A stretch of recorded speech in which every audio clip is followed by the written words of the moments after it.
afternoon. My name is Laura Grube. I'm a professor of economics at Beloit College. I work together with Emeritus Professor Jeff Adams and Nick Damasis to put together this series for you, but of course we are need to acknowledge and are indebted to this really terrific lineup of people who have said, yes, I would love to come and participate and improve information about the City of Beloit. So today we have with us Eric Miller, who is the City of Beloit Finance and Administrative Services Director. Eric is just fantastic. He has been with us since the beginning of this series. He also was with us in October with Lori Maldonis on what we're kind of referred to as public finance number one. This is going to be a little bit more into the details about city public finance. I do want to alert you that next month, I can't believe it's already next month in December, but on December 18th, we will have Jason Stein of the Wisconsin Policy Forum here to share with us a data tool that they have created, which will be giving us data that is available through the Department of Public Instruction, but presenting this through a number of different dashboards so that it is easier to understand, and also providing a way to compare that K through 12 data, test scores, attendance, those things, to other school districts. So that is December 18th. I also want to thank, of course, the State Line Community Foundation and the Library Foundation for providing the lunches today. So without further ado, I want to welcome Eric, and let's give him a friendly round of applause. Thank you. Good afternoon. Can everybody hear me okay? I've got the mic on here. Good. So thank you, Laura. Appreciate it. Thank you all for coming out this afternoon and just spending a little bit of time with us to talk about local government finance. Many of you were in the session last time where we did talk about the Public Finance Part 1. In that session, we focused mostly around the property tax bill and also on the property revaluation. Today is going to be a little more in-depth, like Laura said, more geared towards local government finance. We'll get into the weeds on a few things, but we'll try to keep it informational. If you have questions, feel free to ask at any time throughout the presentation. I don't mind being interrupted. If there's something that we can talk about later on, I can do that as well. So I'll give you plenty of time at the end of the presentation for questions. So a little bit about me. Again, my name is Eric Miller. I am the finance director at the city. I've been with the city in total for just over 20 years. I've been the finance director for about 10 and a half years now. I graduated with a bachelor's degree from the University of Toledo in Ohio. I did get a bachelor's of business administration with an emphasis on accounting. So I started my career mostly in accounting and then kind of transitioned into finance. So I was born and raised in the state of Ohio, so kind of by birthright, I am an Ohio State Buckeyes fan. So I know I make a lot of friends around here with that little tidbit. But if that doesn't get you, then this one will. I am also a Dallas Cowboys fan. So, At least it's not the Vikings. So in any event, as far as colleges go, around here we tend to agree. We just don't like Michigan, so that's perfectly fine. And as far as the Cowboys go, I generally get more sympathy from that anymore than anything else, because certainly the Packers have owned us over the last decade at least. But enough about sports. So anyway, after college, I did take the Certified Public Accountant exam, so I am a CPA. And then I did get experience in both the public and private sector, which I think is important so that you can see how they truly are different in the private sector versus public sector. I started out in the private sector of the healthcare industry, and then transitioned over to the public sector of healthcare, which then was a natural progression that led into public finance. That's where I got my first taste of public finance, which then worked perfectly when I started my career with the City of Beloit. I do oversee 5 divisions at the city. Those are finance, accounting, clerk treasurer, risk manager, and the assessor's office. Those are all very conveniently located on the 2nd floor of City Hall. Some challenges and opportunities that we have in public finance: levy limits, which we will talk about a little bit later in more detail, is a huge challenge that we have in public finance. The reliance that we have on state aids is also a big challenge. But some of the opportunities that we do have and want to take advantage of course, one of them being is the casino project. So this is my organizational chart. These are the 5 divisions that I oversee at the city. As I said, they're all on the 2nd floor. Some of them are more outwardly facing to the public. Some of them are more behind the scenes. One of them being the accounting and purchasing department. This really is not a lot of public facing, but they do a lot of important things that you generally don't see. Now, the one thing you do see for the most part is your utility bill. That's generated from the accounting department. That does get sent out on a monthly basis, but they also manage some of the accounts payable.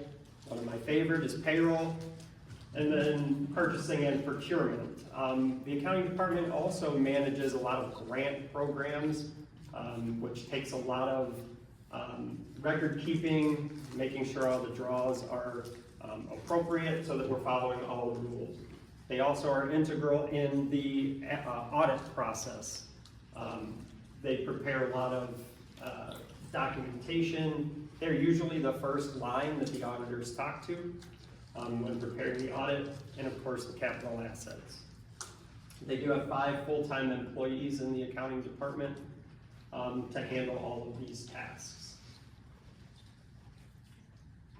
One of the more outwardly facing divisions that I manage is the assessor's department. There's 2 full-time employees in this department, as well as a contracted assessor. So some of you that were here last month did get to meet Lori Meldanis, who is our property appraiser, to talk about property taxes and the revaluation process. They're in charge of sending out assessment notices, making sure that everybody knows when their assessments do change, as well as managing the open book process and helping to coordinate the board of review. They also are the keepers of the tax roll that get presented to the clerk treasurer's office that we do send to the county in order to prepare the annual tax bill. So probably the most outwardly facing division that I have is the clerk treasurer's department. That used to be 2 separate departments when I started. We combined that. It seemed to be kind of the trend that a lot of local governments have gone to, as a clerk treasurer.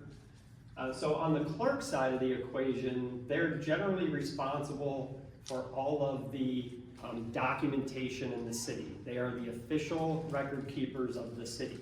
So any minutes that we have at council, they are responsible for publishing all of the agendas, maintaining the agendas for the council meeting, as well as contracts and swearing in of committee or commission members giving their oaths.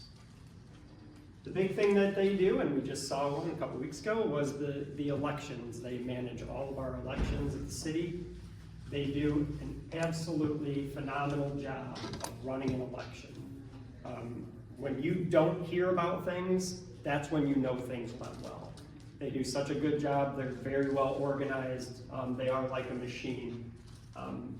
People don't really understand the depth that it takes to get an election pulled off at that magnitude. You could do a whole session just on municipal elections in general, and they do a really good job.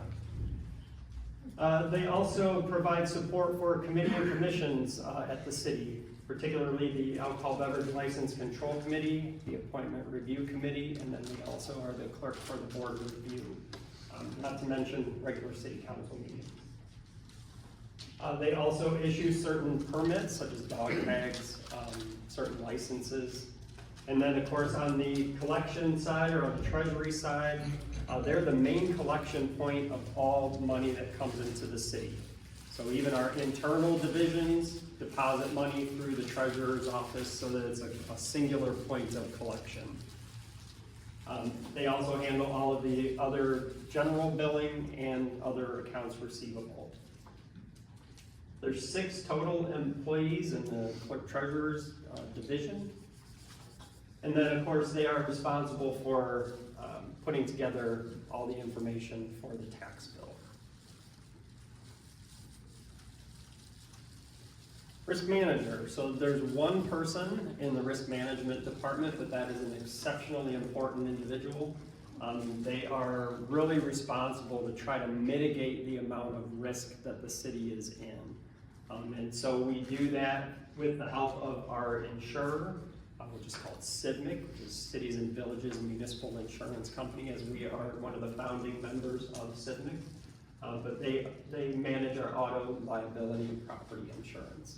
One of the big things that he also does is manage our workers' comp program, which is a lot of risk for the city, so we manage that risk appropriately in conjunction with our insurer. He also investigates and manages all claims that get submitted against the city. So he has to make sure to investigate all of those claims as they come through. As many of those first dollar claims are self-insured, we want to make sure that that is being handled appropriately. And then, of course, he does help out with some safety trainings just to help manage that workers' comp piece. So by handling training, making sure employees are trained, it reduces the risks that we have for workers' comp. And then, of course, lastly is the finance division, which is my division. I have one other employee in the finance division. She's my budget analyst. She's the one that is primarily responsible for putting our budget book together, putting all the documentation together after we've gone through the budget process, which is about a 6-month-long process. We started that process actually back in April. About less than 2 weeks ago, we just got the budget approved by City Council. So it's a significant process to put that document together. If you ever don't have anything to do, it's on the website. You can take a peek at it. There's a lot of information. Seriously, there is a lot of information in that budget document. If you ever did want to have a question, take a peek at it. So along with the financials, or along with the budget, we do prepare the financial statements in conjunction with our annual audit. And then I'm also responsible for issuing debt for the city. So we issue debt almost each year to help fund our capital program. But then we also have to pay that debt back. So I'm responsible for the debt management piece of that as well. And then lastly, I do manage the city's investment portfolio. So any excess funds that we have that get invested, I manage those funds as well. So those are the 5 divisions that I oversee on the 2nd floor at City Hall. Any questions at this point? All right. So like I said, less than 2 weeks ago, we just passed our 2025 annual budget. The total budget was around $117 million, which includes our capital programs and all the other funds as well. What I'm going to focus on mostly today is the general fund. That would be our main operating fund. And you can see that 60% of our total fund is made up of public safety. The other another 20% is made up through public works.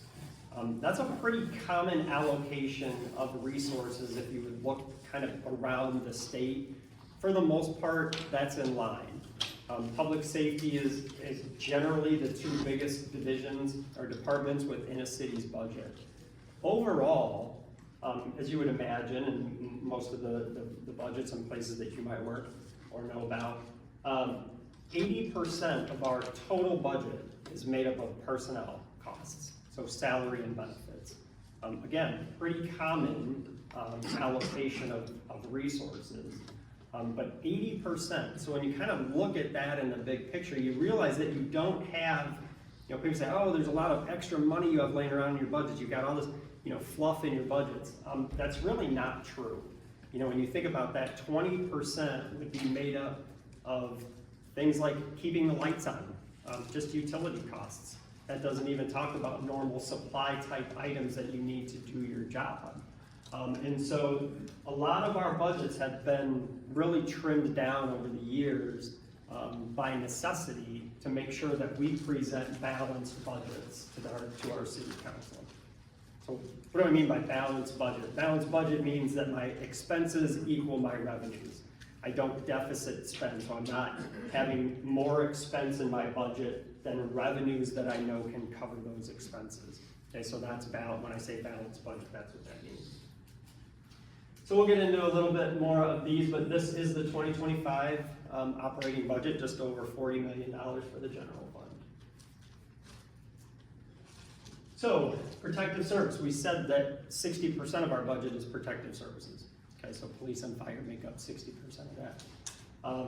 Pretty common, it's, police, fire, EMS services. These are the people that we hope we never have to meet, but glad they're there when we do need them. Public Works is then the next biggest division or department in the budget. That would be your infrastructure type projects, so your street resurfacing, street reconstruction projects, water mains, sewer lines, stormwater, that kind of thing. Park and rec services, so any of our parks, we have a lot of beautiful parks in the city, they're all maintained through the Public Works Department. Also recreation services, any of our recreation programs are all done through Public Works. And then lastly, snow removal, which unfortunately probably coming up pretty soon, we're going to have to start worrying about that again. If you would ask people from Public Works, they've been worrying about that for 2 months already. Okay, they really have to plan far ahead before we ever see a single snowflake fall. Finance and admin, we talked about all of the divisions that I have. So I put these two on here just because those would be two that most people tend to work with. And then community development, so we've got planning and building services. So if you're doing any kind of construction at your home, any addition work that you're doing at your home, building permits would be required. That runs through our community development department. So they issue many permits there. They also deal with zoning requirements. That's all done through community development. Part of the housing services is division is in community development as well. That would be like your public housing, your CDBG programs, your home programs, which are grant programs that are done through the federal government. So community development gets a lot of grants. They manage a lot of grants in that division. What's not listed here that's also in community development is transit. That's an enterprise fund. It's not part of the general fund, but that's also something that is done through community development. And then general government. So that's just kind of everything that's left over after those other major departments in the city, including council, city manager, city attorney, economic development, HR, and IT. So all critical departments within the city, but they're all just kind of counted as general government. So what pays for all of these services? These revenue sources do. And so the big revenue stream that the city has is our state and federal intergovernmental aids. That's one of the challenges I kind of talked about earlier on. And why is that a challenge? Well, because it makes up 60% of our funding source. That's a lot. 60% is a lot. Especially, that's something that we don't have control over. So, of all of our budget, the general fund, only 30% of that comes from the property tax levy. which is a pretty small amount considering the size of the budget. So when you look at the two of them together, those two funding sources make up 90%. That's a lot, that's a big percent. The other ones are small amounts that we try to capture to try to help pay for specific programs that we have in those particular departments. So when we talked about Park and Rec earlier, they have Park and Rec programs that generally charge a nominal fee to participate in those programs. That would be a departmental earning. So of all of those programs that we offer, that only makes up 2% of the total budget. Okay, it's not designed to cover the cost, it's designed to help offset some of the cost. Those are amenities that the city provides, understanding that that's just a quality of life type program. It's not designed to make money off of, okay? And that's why, again, we're talking about do the expenses match the revenues.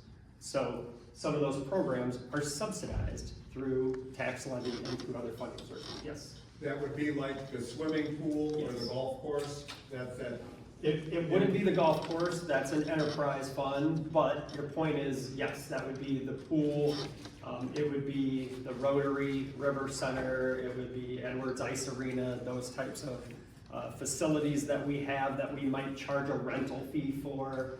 It's to help offset some of those costs to maintain it, run it, staff it, that sort of thing. Hey, Eric, Yes?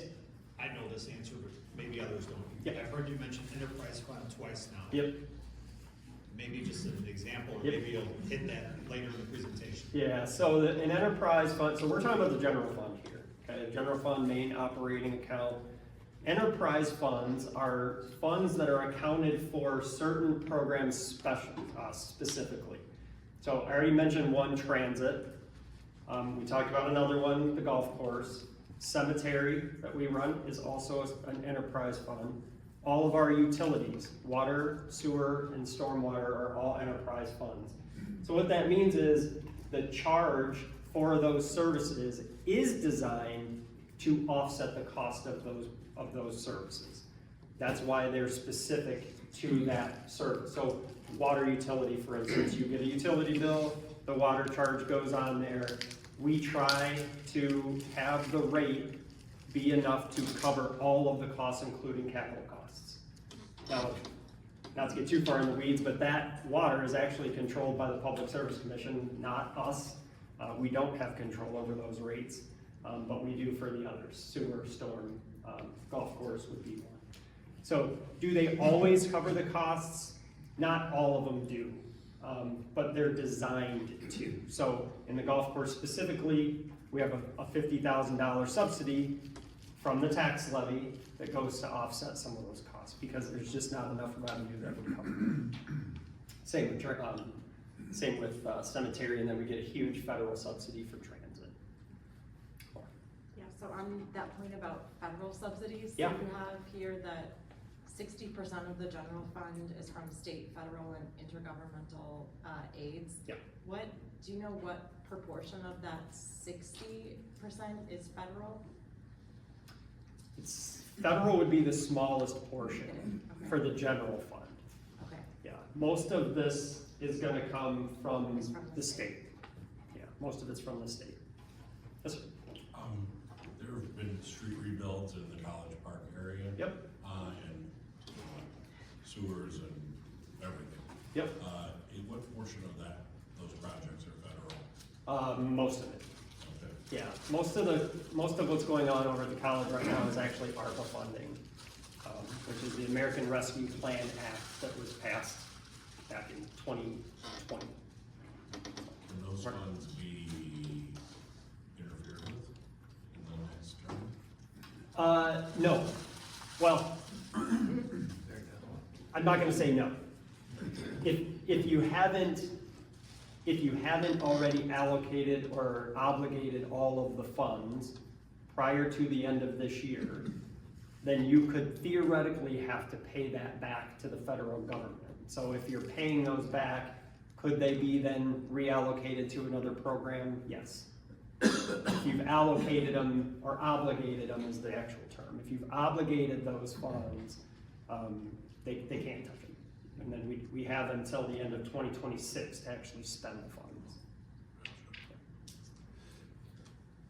Yes, sir. On that state and federal portion, I assume that's tax money that comes from the entirety of the community and beyond. Do we have any idea of how much of that 24 million comes from Beloit? Zero. Yeah, none of the state, federal money comes from Beloit. In other words, the taxpayers of Beloit don't pay into that federal money at all? You would if there was a tax that you pay, you know, any kind of tax. I'm gonna hit on a little bit of that in a minute. Okay. You'll see it in a second. But yeah, the short answer is that's not really what Beloit's paying. This one right here, that's what Beloit's paying, for the most part, the 30%. Right, but indirectly. Indirectly, taxpayers- don't we all? And I wondered if we had a handle on that. Right, that's what, so I wanna be careful, like, 'cause indirectly, all of our taxes that we pay, regardless of the type of tax you pay, if you're paying to the state or federal or whatever, that's what's making that Right. pool up. Right. But I couldn't specifically say without doing some crazy math problem to figure out what maybe portion of that would be coming from taxpayers in the city. It would be, I wouldn't even wanna make a guess, Almost zero. almost zero. It'd be minimal. Yes, sir. Doesn't the city receive some revenue from the county? I assume that that's in that state, federal, and intergovernmental. How much of that is money from the county? We don't really receive a lot of money from the county. It would be mostly through like shared services for the most part there. But we don't get, I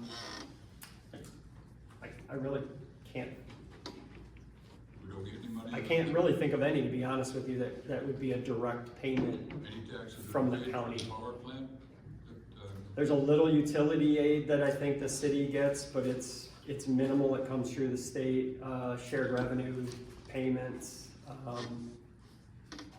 I think that's the utility that comes through the power plant, but that's in the town, so they get, I think 60%, or they get a bigger allocation or something like that than the county. I think it's a third of that or something like that, and town gets a bigger portion, but I don't quote me on that.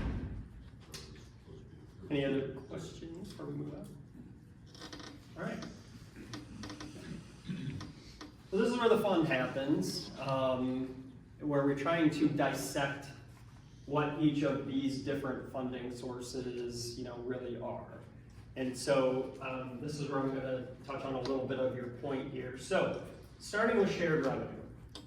The source of the shared revenue is sales and use tax collected by the state.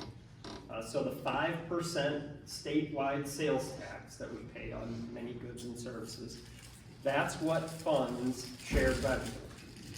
And so when shared revenue first started, it was designed to be collected by the state, divvied out to all of the local government jurisdictions. Throughout the 100 years of shared revenue that's been in the state, that portion of what's been allocated has declined, as you would imagine, significantly. Until last year, when the state legislature passed some new legislation that actually got some money back into local government's hands by increasing shared revenue through what they call a supplemental aid payment. And so what they did was they said, okay, for every 5 pennies, 5%, we're going to take 1 penny of that and we're going to dedicate that 1 penny to shared revenue. And so that it's going to increase your shared revenue contributions that we make to you. That's fantastic. The city of Beloit is a huge beneficiary of shared revenue. But they couldn't just make it simple and say, here's the money, do with it what you want to do with it. What they're doing is they're saying, yeah, you can have the money, but you have to spend it on certain things. And not only do you have to spend it on certain things, you have to make sure that the things you're already spending money on, such as police and fire, you don't diminish those or decrease those amounts that you're spending. So they call that maintenance of effort. In other words, maintaining the level of effort that you're spending on police and fire in perpetuity or higher. And if you don't, we're gonna take 15% of the shared revenue back that we're gonna pay you. So that's a little scary, knowing that we get about $20 million of shared revenue, to know that I could potentially lose $3 million because I might not have maintained my level of effort from one year to the next. Yes, sir. How is effort defined as a percentage of your budget or per capita spending? Yeah, this is gonna come as a surprise, but it's not super simple to figure out. And so they give you certain criteria that you have to meet. So, and it's not the same criteria in police as it is in fire. So I have to meet 2 out of 3 requirements in police, and I have to meet 2 out of 4 requirements in fire. But the requirements aren't the same. One of them is FTE count, for instance. So you might think, well, that's simple enough, right? I mean, you have 50 employees one year, you better make sure you have 50 employees the next year. Well, the problem is that, I don't know if any of you have had to hire anybody recently. It's not the easiest thing in the world to do. And so if I may have a position budgeted, budget doesn't count. It's actual. So it's how many people I've hired, not am I allowed to hire. And so if I get a mass number of, I don't know, say you had 10 people that came on to the force at the same time, chances are 8 of them are leaving at the same time. Well, to go out and find and replace 8 of them is hard to do. So there's some flaws in their system. This is the first year that we've had to do this reporting on it, so it's really going to be interesting to see what the state does when somebody doesn't meet that maintenance of effort and how they're going to handle that. So I have a feeling they're going to have to reevaluate some of these things at some point. But in the meantime, when we're putting a budget together, we're not looking at just this year, we're looking at the year after and the year after to make sure that we're keeping up with these maintenance of effort requirements in both of these categories. So that's shared revenue. I will applaud the legislator though for at least looking at shared revenue. It's been a problem for decades. Our allocation of funds had not changed in over 15 years. So for them to finally take a look at it, kind of work across the aisle, not have it be a political issue and say, yes, there needs to be something done, we need to fix it. And they did. So I will commend them for doing that. General transportation aid. So this is an interesting one. So this is money that we get from the state that goes towards road improvements, any kind of road construction. It could be just maintenance, it could be anything related to streets and roads. And then connecting highways. So this calculation is done on a 6-year average.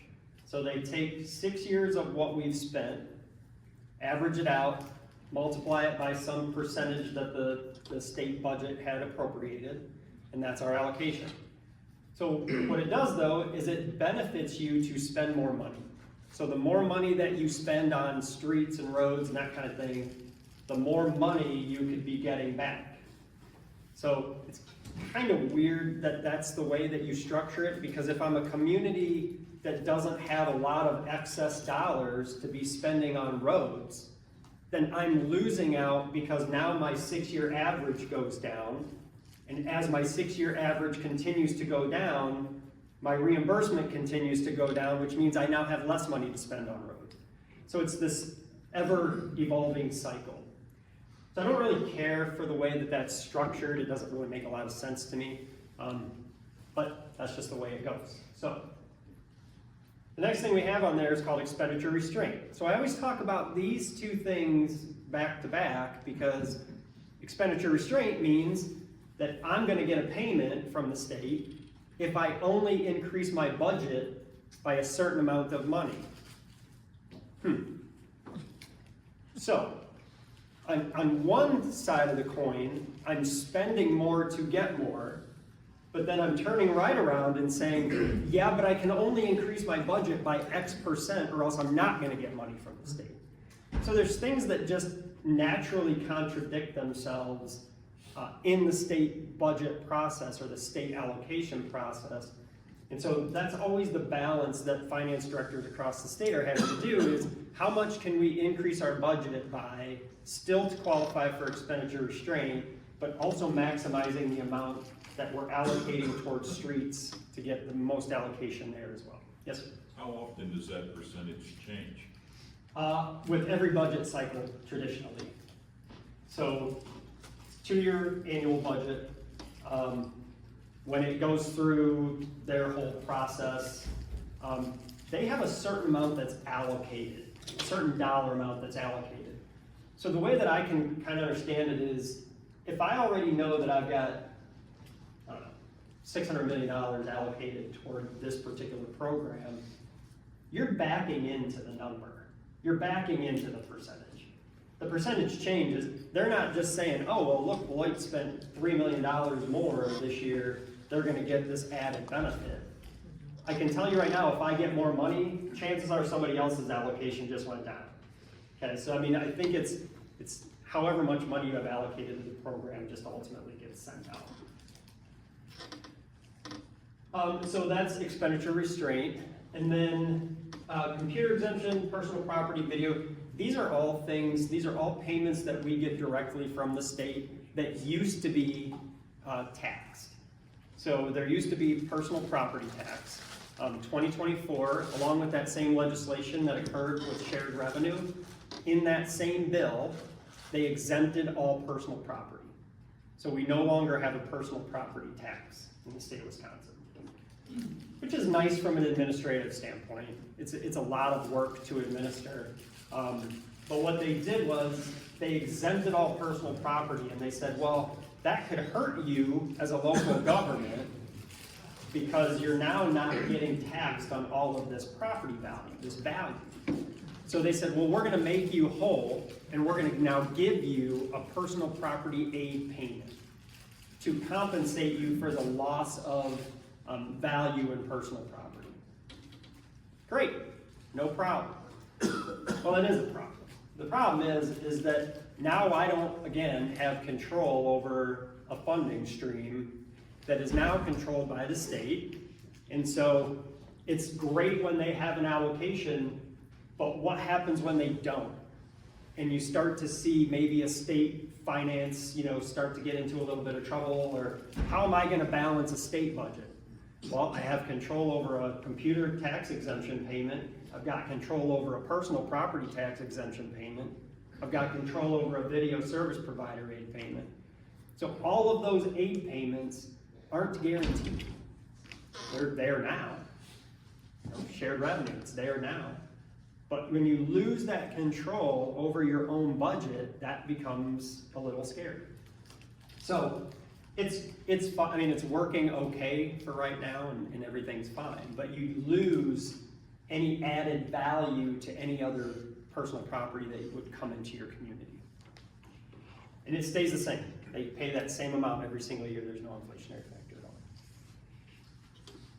So that's a lot of our state shared revenue. So like I said, most of it comes from the state. There's very little that comes from the Fed. You have to apply really for the Fed to get it. And then intergovernmental stuff would be anything that we might have with like another jurisdiction where we might be, and that would be pretty minimal. Taxes. So we talked about taxes. It makes up 30% of our overall revenue stream in the general fund. So what they have in the state of Wisconsin is called levy limits. And that allows or disallows the city to just arbitrarily increase the amount of their tax levy. It's controlled. And so it's either 0% or the amount of net new construction is how much you can increase your total levy by. So net new construction, pretty self-explanatory. It's construction that you see new buildings, new homes, new value based on new construction. not renovated construction, but new. And so it also then nets what maybe had been torn down in order for you to build that. So it's net. Now, to me, that doesn't make a lot of sense, okay? So if I'm a community that doesn't have a lot of new construction going on in my community, how might I raise my levy? So, quick show of hands, who is paying less today on common goods and services than they did 5 years ago? Okay, I'm stunned that no hands are up. Okay, not really, right? So, inflation, right? Inflation. So, what this does not do is take into account inflation. So we've got net new construction, say at 0, but yet in order for me to pay all the goods and services that we have to get for the city, we have to come up with other revenue streams. So that's why levy limits is in its nature a decent idea. I'm not fundamentally opposed to it. What I am fundamentally opposed is this number right here, the 0. Okay, you can do it in a way that says, yeah, you can benefit from construction or net new construction in your community. That would be great.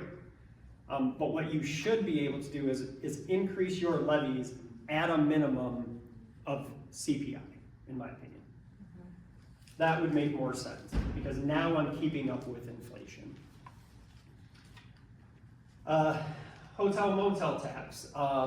City of Beloit has an 8% hotel tax on any overnight stay at the hotels in the city. That's limited to 8% by state statute. We adopted that ordinance many, many years ago.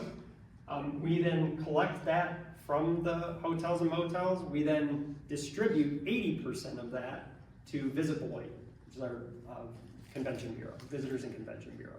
And that's designed to then promote the city, bring people into the city for events, stay overnight in those same hotels, and so that you can then recapture those dollars, again, for advertisement to your city.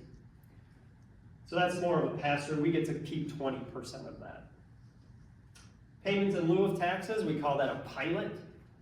So the water utility actually pays us a quote-unquote tax because the utility is tax exempt.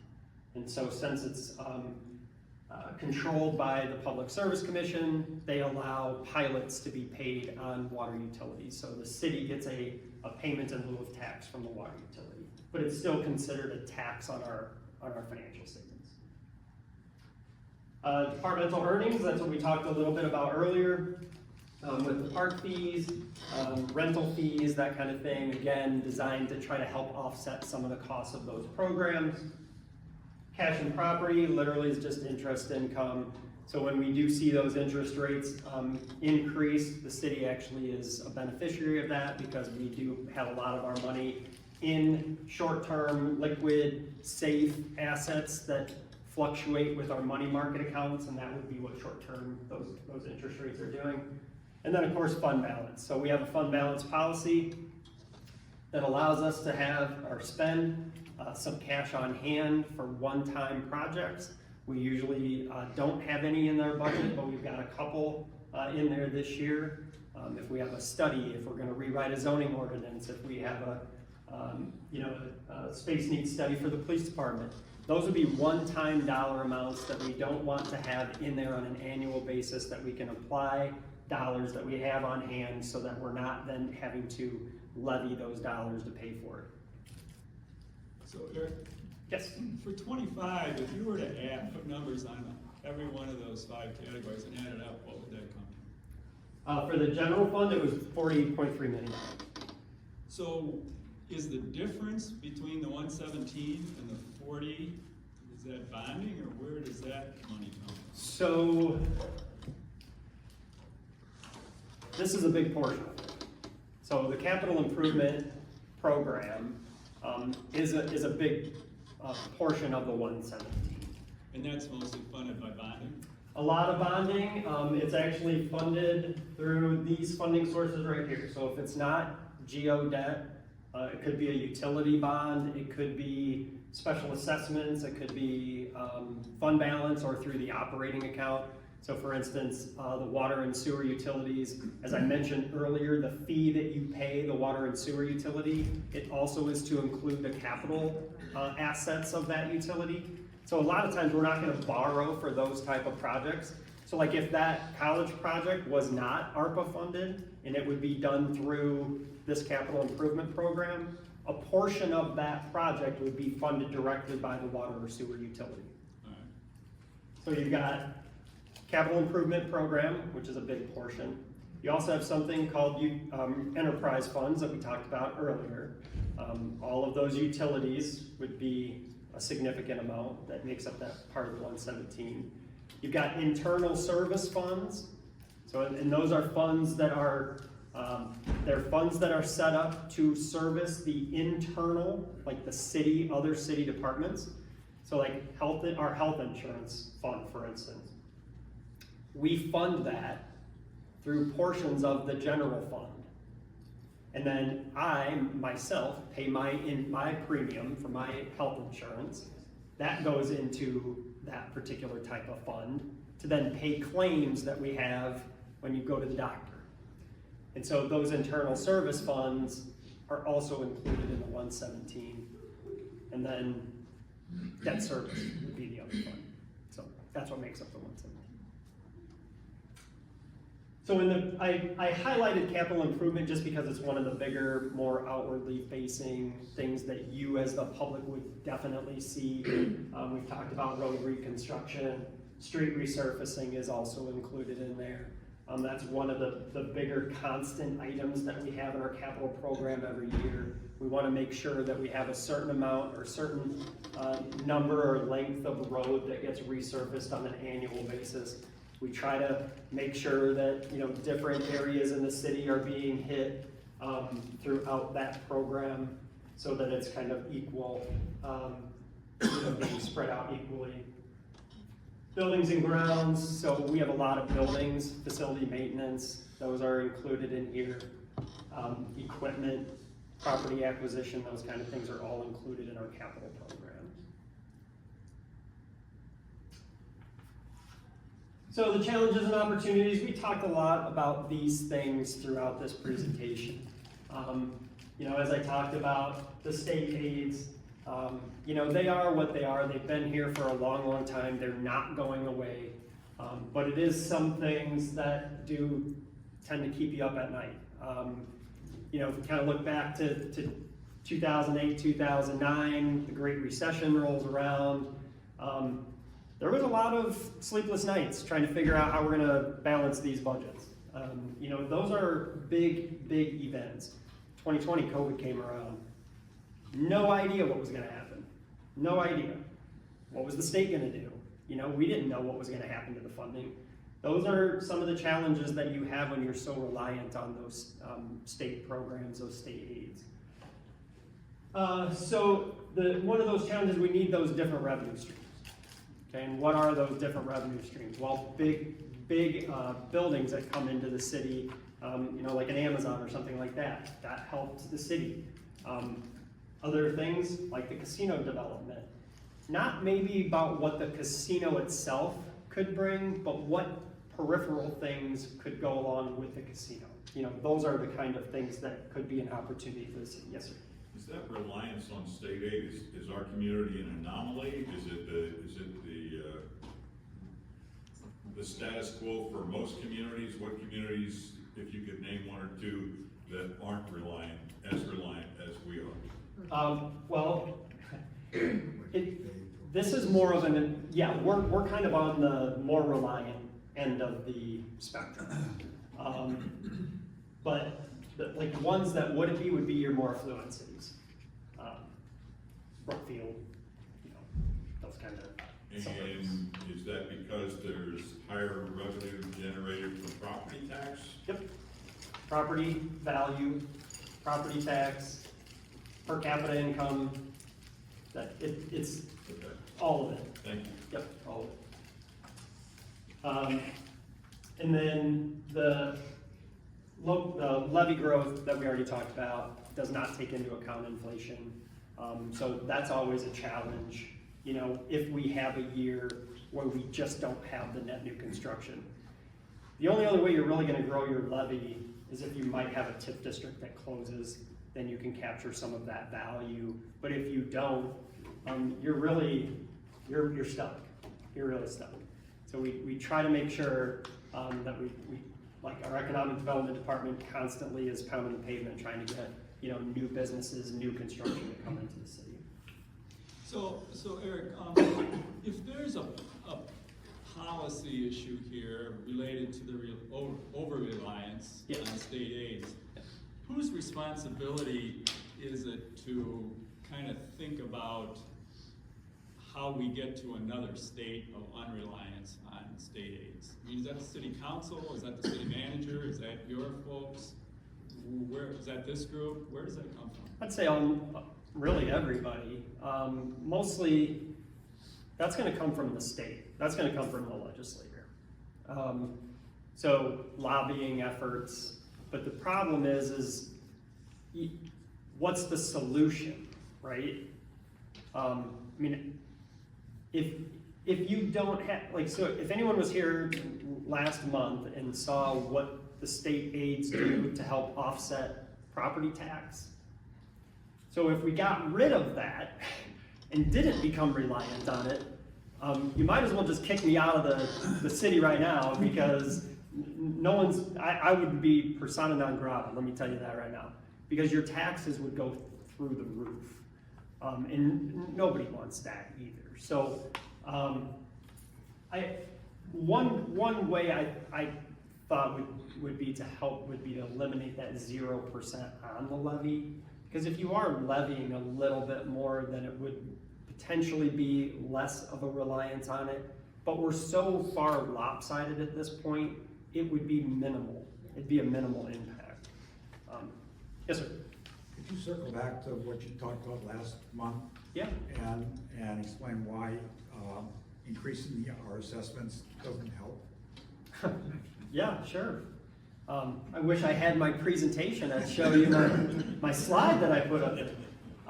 But increasing property value under this structure, under this 0% structure, all that does is change the math equation.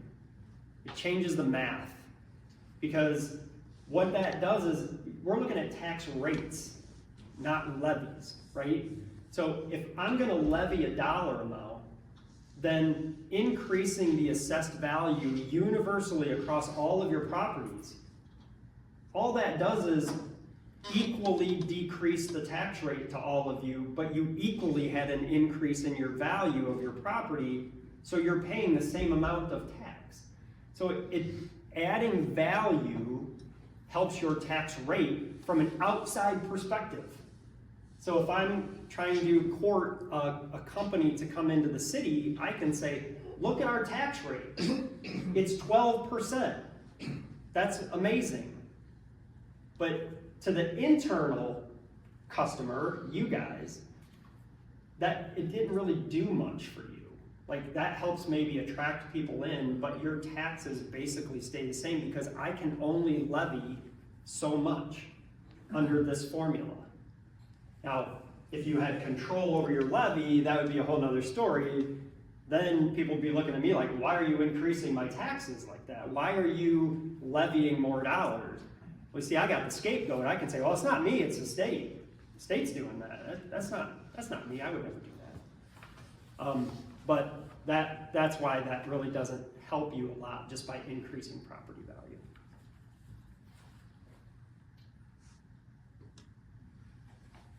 Any other questions? Yes, sir. The council passed the budget last month. 13 days ago, yeah. So remind me, what is the fiscal year?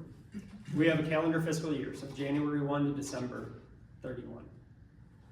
So they passed it for starting January 1 of 2025. That's what these numbers represent. Which is different from the school district. Oh, It's different from the school, it's different from the state, it's different from the Fed. They're all different. But you guys are the same as the state, though. School's the same as the state, right? State's a biennial budget, though, Yeah. we're an annual budget. budget, so July But- 1st to June 30th. But mid-year fiscal year for the school and the state. Federal government's October 1 to September 30. Go figure that. Yes, sir.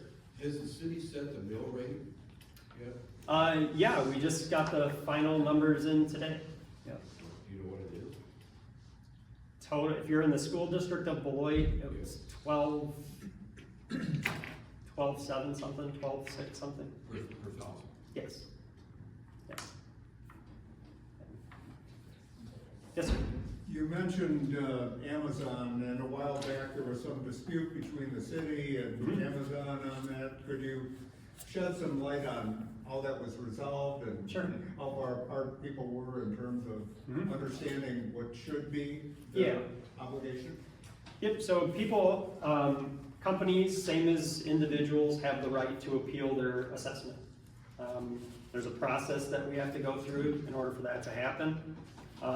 Amazon filed their appeal on their assessment, and through working with our local assessor, our contracted assessor, our assessor's office, looking at the valuation that was placed on that and the methodology in which they used to determine that original valuation, they agreed that the appraisal that Amazon got was closer to the actual assessed value.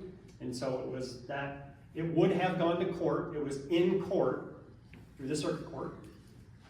But we negotiated a settlement outside the circuit court. And then we came to that conclusion that it should be at a lesser value. And so that lesser value was agreed upon. And then it also eliminated the appeal that they were going to file for 2024. So it ended up settling both 23 and 24 at the same time. That's it in a nutshell. Yes, sir. If I'm not mistaken, we have at least one federal highway and probably several state highways. To what extent do we tap the federal and state government for improvements of those streets? Yep, so the connecting highway aid is that portion that's related to those particular roads that are in the city that are state highways. So they do give us a portion of some state aid to help maintain those roads. If there's projects that occur on those roads, they're usually majority paid for by the state through the Department of Transportation. We then have a sharing responsibility for those projects. I think the one out that's gonna be on Liberty and Madison Road out there is one project that's gonna be mostly done through the state. There's a local share that we have to pay for. I don't wanna step on the engineering's toes, but I think we pay 100% of the design, and I think they pay for 80% of the construction, which ends up being a pretty good deal. So yeah, we do get some money for that. Yes, ma'am. Could you speak a little bit about the monies we're gonna get for the casino project is up and running? Aren't they obligated to pay the city something? Yeah, there's an intergovernmental agreement that we signed with the nation multiple years ago. And in that IGA, the city is going to receive, it's either 2 or 3%, I can't remember, 2 or 3% of the net win, as it's described. And then we have to share a portion of that with the county. So it's a three-way intergovernmental agreement between us, the county, and the nation. So we'll get some of that. Where in the budget would that land in one of your buckets? Yeah, that would be in, it would be in probably, let's see, it's not gonna be taxes. It might be intergovernmental aid. It might be included in here. It might be intergovernmental aid. Because I don't think it really fits anywhere else unless you throw it in like an other funding source or something along those lines. But yeah, it would be in one of those two buckets probably. But it would be in the general fund for sure. It would be in the general fund. What are the projected winnings then? You know, who knows? 2% of what number? I really don't know. You hear numbers thrown around. I mean, there's been publicly reported numbers that said it could be anywhere from $3 to $5 million a year, but I don't really know. The way that I look at it is it doesn't exist, Yes. right? It doesn't exist. So until it's actually in my bank account, Yeah. that's when I spend it. So to me, it means a lot, don't get me wrong, but for the time being, it doesn't mean anything. Like there's not a single dime, penny allocated or spent, appropriated for the revenue that we're projected to receive from that particular project. That's not how I operate. Will you budget that for 26? No. It depends how much people are willing to forfeit to the casino. Yeah, no, 2026 most likely would not be a year that we would even most likely see it. You know, if it's projected a 18 to 2 year build out, you know, by the time that rolls around, I mean, you'd be at the end of 26 already if it was 2 years built. And then, you know, then people have to go spend a lot of money. People will go. People will go, yeah. Yes, sir. So you mentioned on earlier that excess funds you invest. Yes. So who do you invest those and what do you put it in? Yep. What particular part of the stock market do you? I don't put it in any part of the stock market, I can tell you that right now. Again, if you want to get me kicked out of here, then that's not what I do. So the city has an investment policy that we abide by. And the investment policy more or less cites the state statute on investing public funds. So there's a way that you have to do it. There's certain levels of security that you have to keep because those are taxpayer dollars. And so my main focus when I'm investing public funds is protection of the principal balance that we're keeping in all of our investments. So that would be fixed income securities that would most likely be backed by the state or federal government. So any agency securities, those are AAA rated. That'd be your Freddie Macs, Fannie Mae, that kind of thing. And then we also have a lot of dollars that are in the local government investment pool, which is managed by the state of Wisconsin, which is more or less a money market account. Okay, it's a money market fund. The balance is 100% guaranteed through the state investment pool, and it kind of tends to track along with the Fed funds rate. Nothing exciting. I was gonna say, Not super exciting. Red or black, more exciting. Yes. Take it up. Yes, sir. I respect your caution of spending and taking in casino revenue, but have you been following the Rockford situation closely enough to just get a feel for that being real? I'm not sure what you're talking about. Is there a casino in Rockford? Is there a casino in Rockford? Didn't even know. It's kind of, yeah, we know what's going on there. Yes, sir. We've concentrated a lot on the current budget. Yep. And it seems that we go from budget to budget and year to year. Should have asked at the outset who's responsible for long-term planning. Me. So about, let's see, a few months ago, I took to City Council a long-term financial plan that included, it's a 5-year plan. So year number 1 was the current year budget, 2024. And then we projected 25, 26, 27, and 28. And so that document is a roadmap of where we believe potential hiccups could come. So it's not a 5-year budget because you're never going to be able to do a 5-year budget. It's impossible. You won't know.